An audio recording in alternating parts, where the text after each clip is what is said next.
不像于同学，他多年单身狗，然后最近正好又在放假，所以才想到让他陪我一起来打游戏。于图，你看高中班级群里有人贴了你和乔晶晶的帖子。今天有点帅，有点吗？来，帅哥，你站我这边来。我猜一下啊，这位帅哥你也是咱们演艺圈的吧？不是，我们是高中同学。高中同学？其实我们初中也是校友。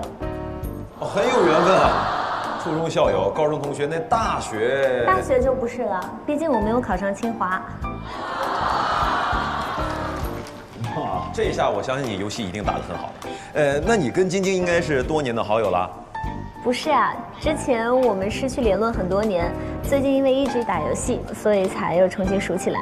哦，其实这种例子真的很多，王者荣耀真的拉近了很多人之间的距离，从之前泛泛之交到彼此了解的关系，甚至终成眷属。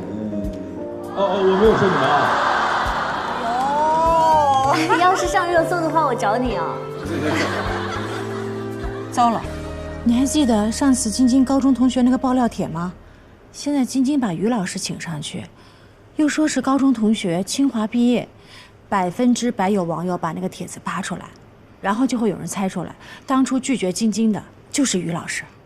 那个帖子还说了，于老师是有女朋友的，晶晶不会被误会插足别人感情吗？其实我觉得主持人说的没错，《王者荣耀》的确是一个可以跨越时间隔阂、可以找回昔日友谊的一款游戏。我在游戏里碰到了不少我当年的老同学啊，还有一些老朋友，大家一起组队开黑一下，又会重新熟络起来。不过呢，现在有很多同学都已经忙于家庭和事业，不像于同学，他多年单身狗，然后最近正好又在放假，所以才想到让他陪我一起来打游戏。于图，你看高中班级群里有人贴了你和乔晶晶的帖子。不是吧？这么帅、这么学霸的多年单身狗啊！哎，你重点偏了。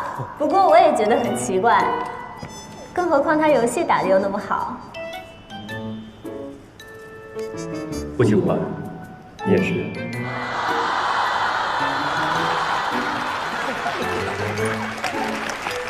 学霸的反杀。哎呀，还是晶晶聪明啊，立刻就把这件事情说清楚了。于老师配合的也太好了，他们两个也太有默契了。于同学，你刚刚在台下应该也看见了啊，像刚才这几位一样，介绍一下自己吧，就是 ID、段位、职业，然后我们就抓紧时间开始比赛了。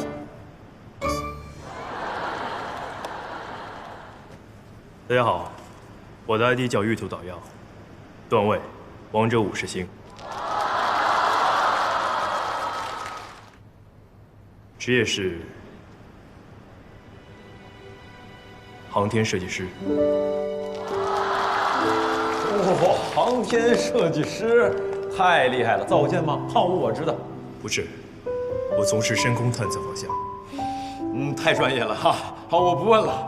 双方队员再度集齐，请入比赛席。